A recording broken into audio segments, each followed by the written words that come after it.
Are water markets applicable to Kansas? That was the topic that James assigned me. I'm going to answer yes, but I'm going to answer yes in a very specific sense that's relevant to the previous talks. And I'm going to make an argument that a water bank for the Equus beds makes complete sense. And if you all had a water bank over the Equus beds, it would be a very flexible tool to contribute to the water planning you heard all about.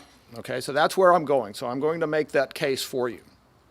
But it's very important when we talk about markets not to have a misconception. We all were born into a country that has a market economy, and we participate in mature markets all of the time. One of the things that fascinates me most about the water issue is the world is changing. We have had free water essentially our whole life. And now we're getting to a point when water is becoming a scarce commodity. And the whole body of economics is about how do you make choices when you have scarce commodities, okay? And we handle that through markets. And so what I want to talk to you about is how markets can develop around water, but I don't want to be glib. I don't want to be one of these people who say, well, just let the market handle it, because you can't just let the market handle it until there is a market.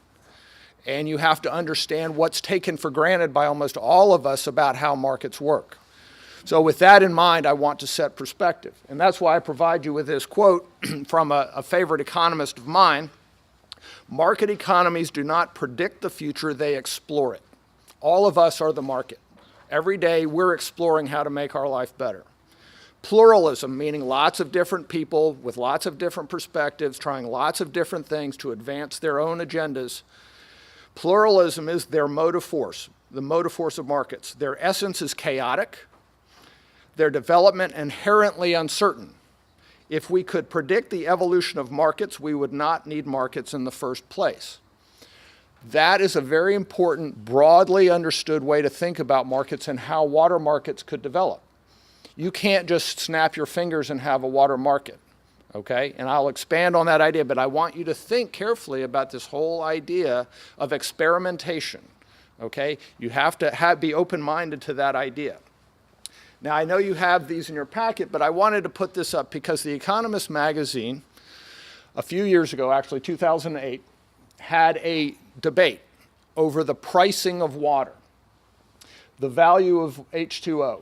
And the debate point was this House believes that water as a scarce resource should be priced according to its market value. Okay, now this is important, the whole idea of the value of water. You heard Tracy Streeter talk a lot about the water vision, and the value of water is a recurrent theme underneath of the whole thing. And I want to set perspective on the value of water. We don't know what the value of water is, and we cannot find out what the value of water is until we have markets that tell us what the value of water is. Now, it's important to understand we can tell you in the Kansas economy how much added value is created by a unit of water. In other words, we put so much water on an acre of land, and that acre of land grew corn. And if we didn't have that water on that acre of land, we would have grown less corn. So we can say that acre of that water contributed X amount to the economy. All right, we can say that. That means how much water added value to the economy, but we don't know with that what the value of water is. Okay, and that's a very important distinction that I'll build out over time here. So let me go through these quotes because it gives you the spectrum that we're going to encounter in this space. Okay, so what we have here is Mr. Hoffman in the affirmative saying, yes, we should be pricing water. The severe spatial and temporal imbalance in the supply and demand of water, and safe drinking water in particular, dictate that water be priced at the true market value in order to resolve our global challenges. Okay, there is no true market value, first, and this is where he went wrong in his debate, which is maybe why he lost the debate, other than the emotional component, but he puts his finger on precisely the problem we face as Kansans. The total amount of water matters, but it does not matter as much as where is the water compared to where the people are. or where we want the water to be. And as you just heard Mr. King talk about extensively, it takes a lot of money and infrastructure and engineering to get water from where it is to where we want it to be. Okay, so it's not free. Getting back to the value of water. If you expect your water to be free in any way, shape, or form, then we need to start re-educating ourselves that this world that we're used to is going away. And the faster we can get used to that idea that we're going to have to start paying for water. And I'm not any more excited about it than you are, by the way, just to be clear. But once you start pricing something according to its value, then all of a sudden interesting things start to happen and people start to make much different decisions. And I'll expand on that point here in a minute. But Mr. Hoffman has the concept more right than his competitor, Dr. Shiva. There is clearly no reliable market price in a volatile world driven by greed, profits with no social regulation. The idea that the management and distribution of access to a scarce and vital resource like water can be left to the market, and that the market can assign a reliable price reflecting the real value of water is both absurd and irresponsible. Absurd and irresponsible. Okay? Now, what's interesting about this debate here is substitute the word water for healthcare, and you know all about this debate and how it goes. Okay, it's the same debate, the details are different. All right, so what's important is Mr. Hoffman is thinking, look, it's going to cost a lot of money to get water from here to there. Who's going to pay for that? And how are you going to think about that? And to address Dr. Shiva's point, is there a true value of corn, wheat, automobiles? In other words, we pay for stuff all the time, right? And it is very true that in a competitive market context, which we do not have for water and we will not have for a very long time, that things represent their true value very closely, or at least we believe they do and we make decisions based on that. But you have to price it right. And prices don't drop out of thin air. Prices are the result of give and take of markets. In other words, an experimental process. Okay, and until you have people actually experimenting and saying, hey, I'll buy your water for this if you'll sell it to me for this, and you go through this discovery process, and all the business people in the room know that business is a discovery process, no different than water. Okay, so the question is this, for our context today. If you, the city of Wichita, wanted to buy water from somebody, let's just say somebody who is an irrigator up in the Equus beds, could you do it? The answer right now, and Tracy will correct me if I'm wrong, but the answer right now is no. Legally, you couldn't do it. Okay?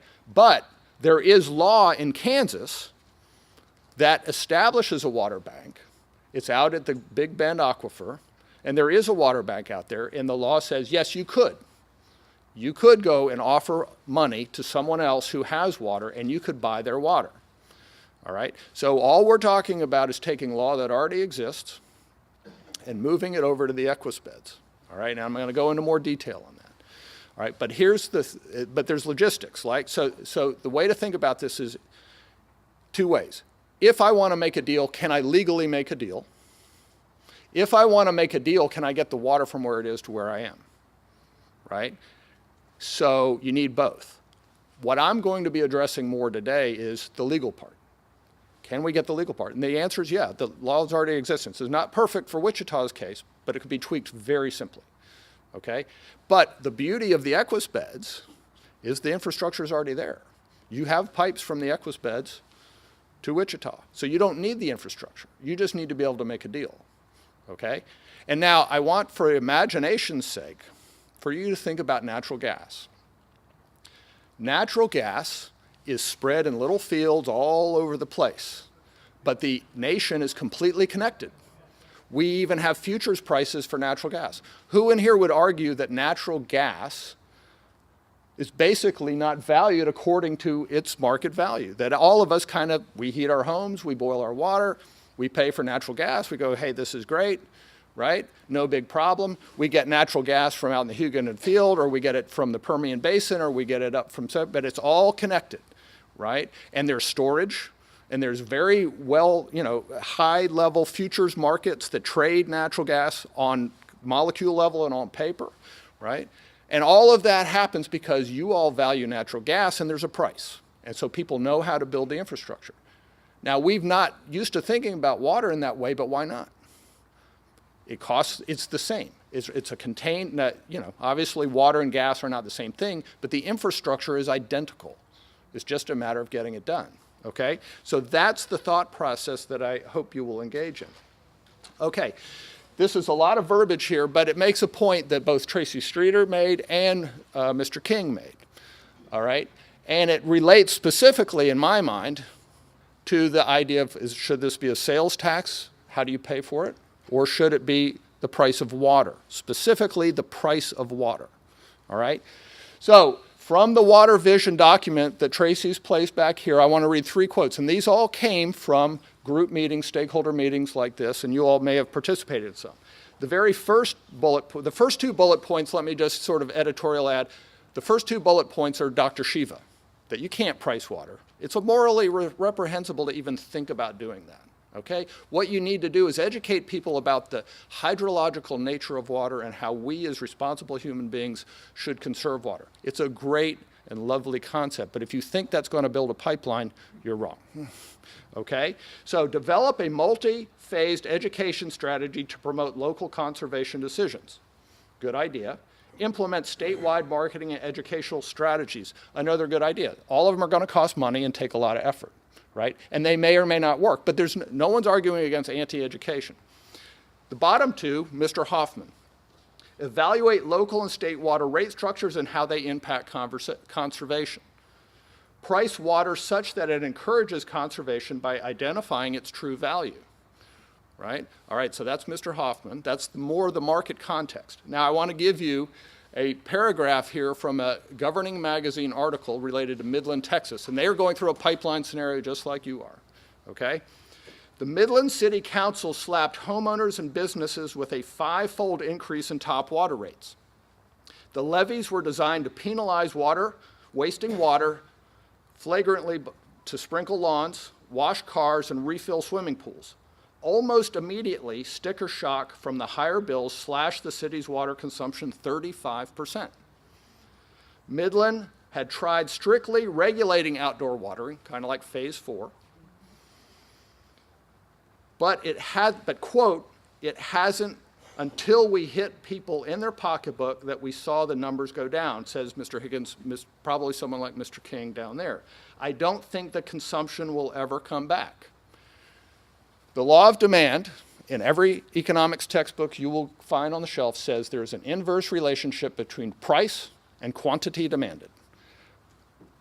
Now, there's a lot of social issues related to water, and I'm not going to denigrate any of that, and it's all very important, all right?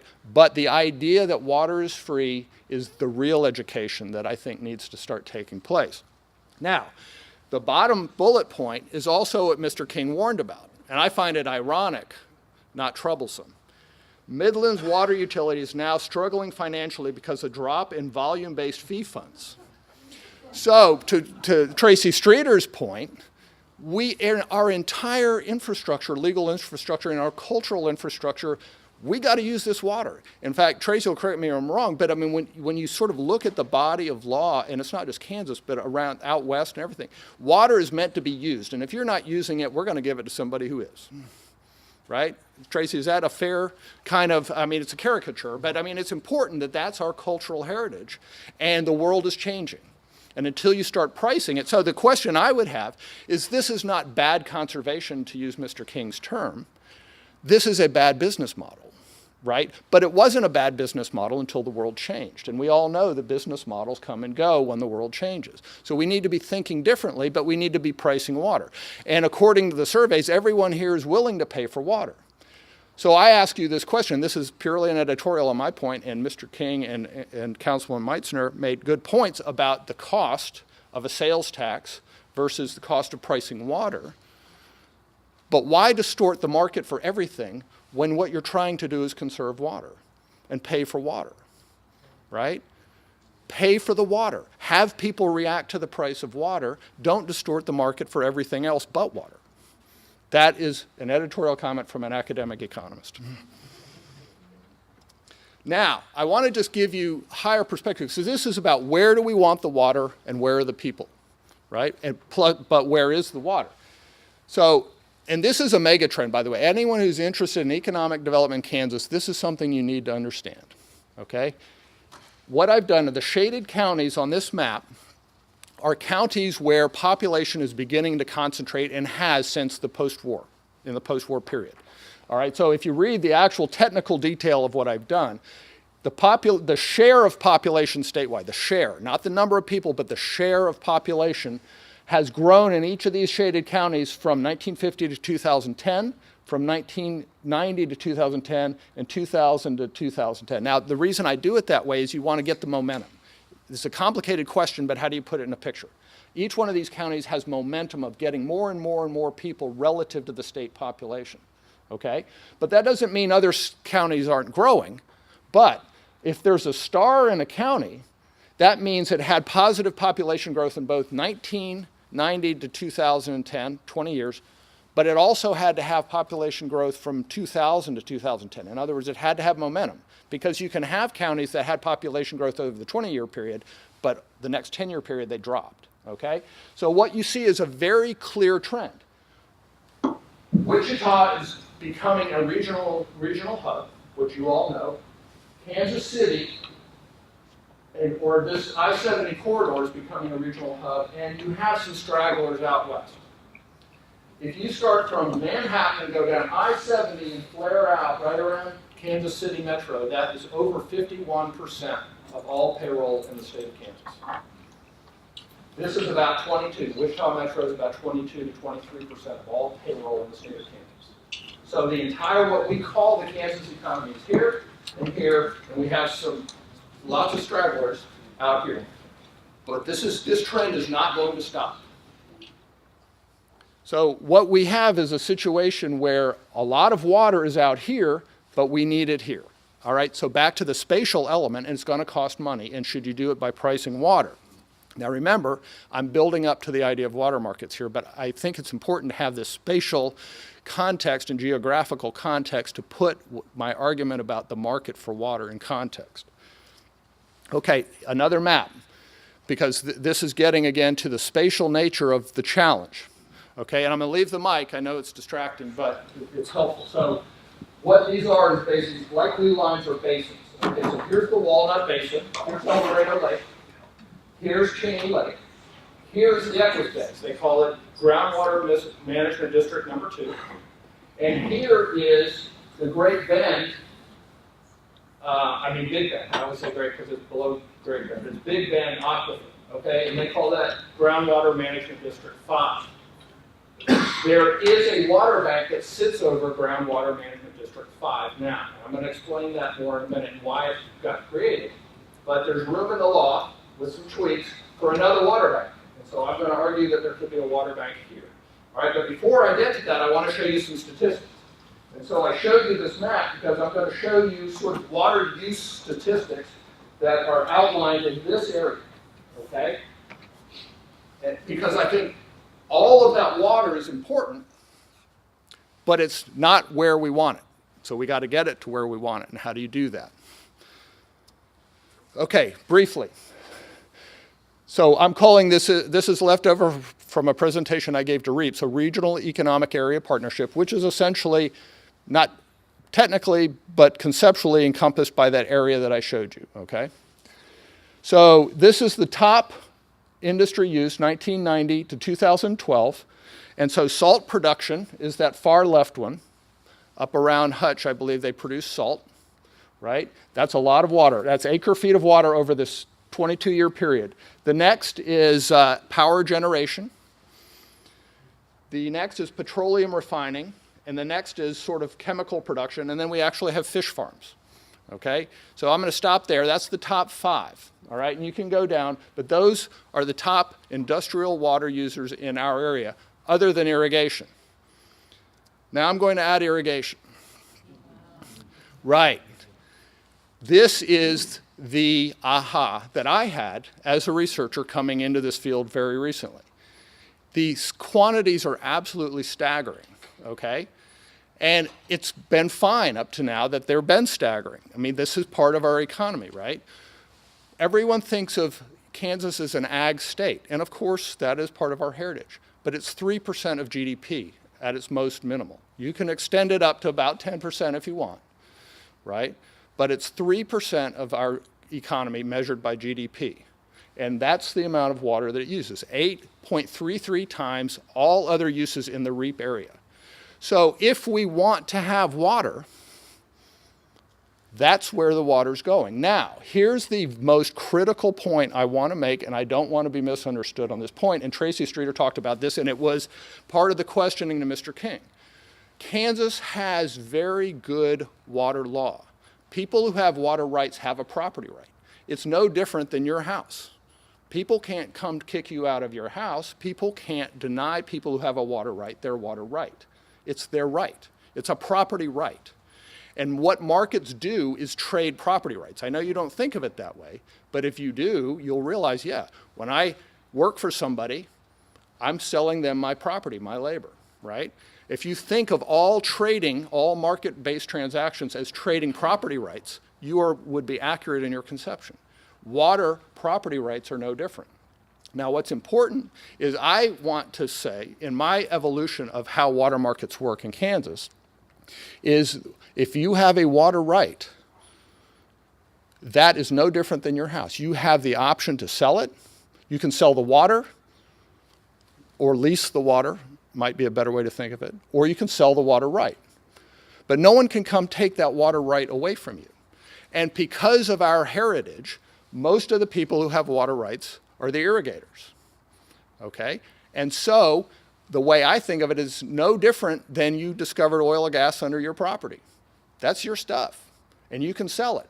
And the people who have these water rights have been blessed to own a property right in an era where it's escalating in value, and you all want it. So just like any other commodity, I know we all want stuff for free, right?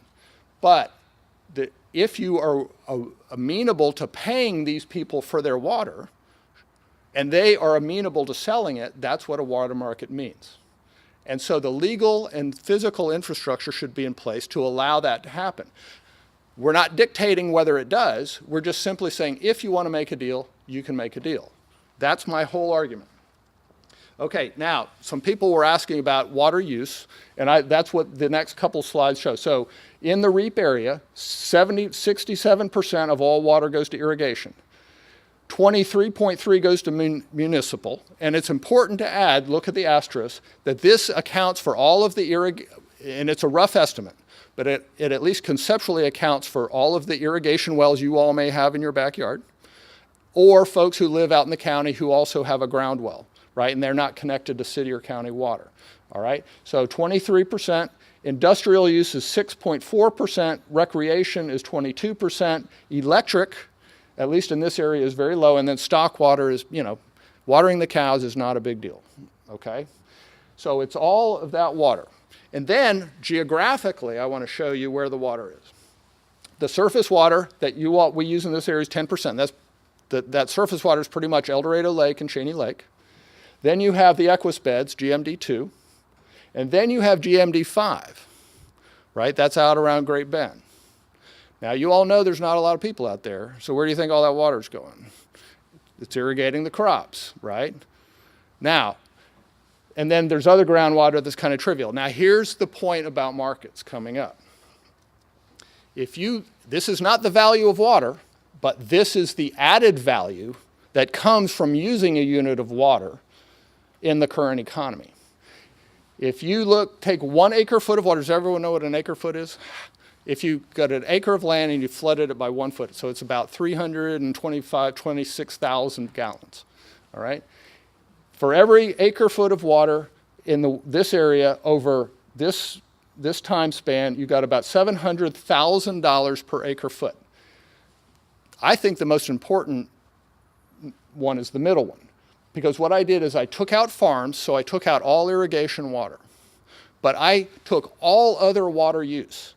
So this is all the water you water your lawn with. This is, it's having Wichita. If we're going to have Wichita, we have water, or REAP, we have water, and this is the GDP created in the REAP area for each acre foot of water. And then when you get to the farms, it's about $1,500. Now, this is not a critique of farming. This is a pointing out that look at the gap. Certainly there's room for trade. These folks must be willing to sell it, and you all must be willing to buy it if there is none, right? And so the question is, once again, with markets, if you want to make a deal, can you make one? Right now the answer is no, but it could easily be yes. All right, so here, again, a lot of text, and I wanted to point out, and this is in your packet, but if you're interested in this, one of the best single source documents I could point you to is, and it's on the Kansas Water Office website, it's the Central Kansas Water Bank Association 5-year review and recommendations, which was produced in 2011. And that's where I get these quotes, okay? Now this is related to the water bank that is in GMD 5. And the impetus for that, and it's Kansas Water Banking Act of 2001. And I'm sure Tracy could tell us what some of the thinking was back then, but it was very much an environmental concern about Rattlesnake Creek Basin and pulling water use off of that basin. But the market doesn't get used very much. And it hasn't necessarily accomplished its goals, but it shouldn't necessarily surprise us that it has not. Despite the good intentions, you essentially have irrigators trading water with irrigators. Where's the market, right? I've got my water, my neighbor has his water. Why? It's like us $20 bills, right? Why do it? But if you take the same law and tweak it some, then you move it over to the equus beds and you take the irrigators versus the city, you have room for a market. So what's a water deposit? And by the way, this is very consistent with the whole ASR project, okay? This idea of banking water, and infrastructure is expensive. And so, you know, in a way, even though this is all expensive stuff, it's important because, as Tracy said, storing water is the whole ballgame. All right, but the markets can help in this regard, add flexibility. So you can have a water deposit, a full or partial water right can be deposited for lease for another use. So if I'm an irrigator, I can deposit it so that it can be used for municipal. That's what that says. At a different location of withdrawal within the bank boundary and the same hydrological unit, deposited into a water bank are due and sufficient cause for non-use of your water right. So you have a water right to irrigate. If you don't use that right, current law says you may lose it over time. But this says, no, we're authorizing you to use your water right for another use. A water lease. Leased water allows more water to be applied where additional water rights are not available, i.e. the equus beds, 40,000 acre, or whatever the Wichita allocation is. I think it's 40,000 acre feet a year. The leased water can be withdrawn at another well within the bank boundary and the same hydrological unit after a bank account has been established, a term permit approved, and the contractual agreement made with the depositor. Solves the problem, right? A safe deposit account, which is much like the ASR project, if Wichita is making a deposit, it's just like you making a bank deposit, right? It's yours. It's a water right.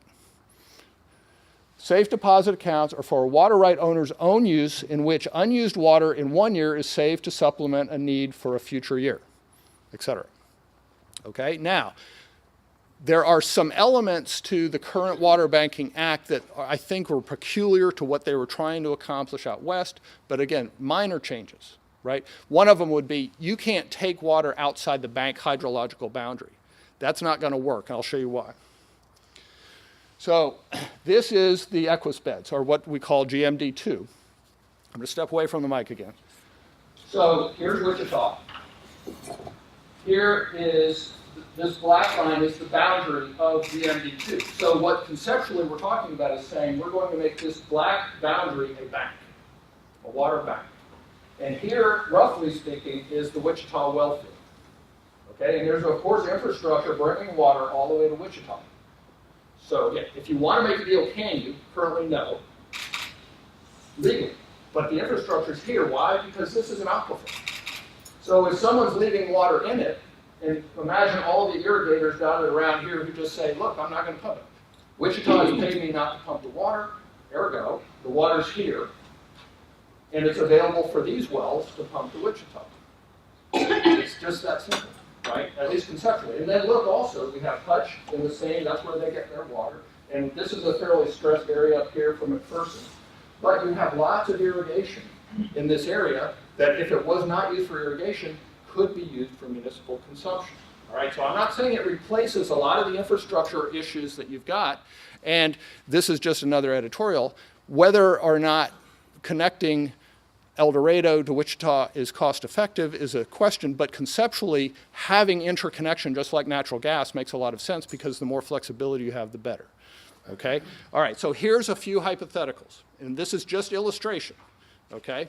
But what I've done is I've pulled, there's an ASR report, an engineering report, and that's where I got this graph, and then I'm going to replicate the graph. I'm going to show you about the water supply within this context. Okay, stepping away again. So here's the amount of water that Wichita has property rights to on a daily basis. I've changed the thing. This is demand per day, millions of gallons per day. Okay? But here's your water rights to Cheney Reservoir, and this is the maximum, right? And I've learned from the water engineer, Mike Jacobs, just like with electricity, you kind of have your average use, but when everyone wakes up in the morning, just like you turn on all your power, everyone starts using water. So you have to have a peak load and then an average load, all right? So this is your peak load. This is what you get from the Equus-beds. Here's a local well field. Here's what they call the Bentley well field. Here's an upgrade improvement to the transmission for Cheney, and then everything else is sort of ASR related, I believe. Okay, they're going to hold me to that. Now, here is demand with conservation. These are their numbers. And here is demand without conservation. And I don't know exactly what went into the conservation numbers. All right, so what I've done is replicate this graph. And what you can see, I guess it's important to see, is as of 2010, you're not covering your peak load demand. This is what everyone's worried about. Okay? So it's a real problem. So I'm taking away all of the other engineering future stuff, and here's basically the picture, all right? And this is what Mr. King is saying, all right? Now, what I'm going to do is conceptually say, we have a water bank. You are able to buy and sell water. And if you wanted to purchase all of the irrigation water in groundwater management district 2, which you'd never do, by the way, but if you wanted to, this is the water supply that you could get, at least based on historical use. Now I'm abstracting, and Karma's going to probably remind me, you know, there's environmental issues, and who knows if there's enough water to keep irrigating at that level. But the idea is to fill up the Equus-beds, right? And then you maintain it. And if you can trade water and you have that flexibility, that helps to me with the whole sustainability of the whole thing, right? All right. And now, just for illustration, if you bought all of it at $500 an acre foot, and I have no idea if that would be the price, it would be about $52 million annually. All right, but of course you'd never do that because you only need this much water, right? And if you don't have a drought, you don't need any water. But if you do have a drought, hey, let's make a deal. So you sign a contract. You say, farmers, if we have a drought and we need this amount of water and this other contingency holds, can we pay you to keep your water in the ground so we can use it? Okay, deal. Problem solved. Now, what if you could build infrastructure out to the Big Bend aquifer?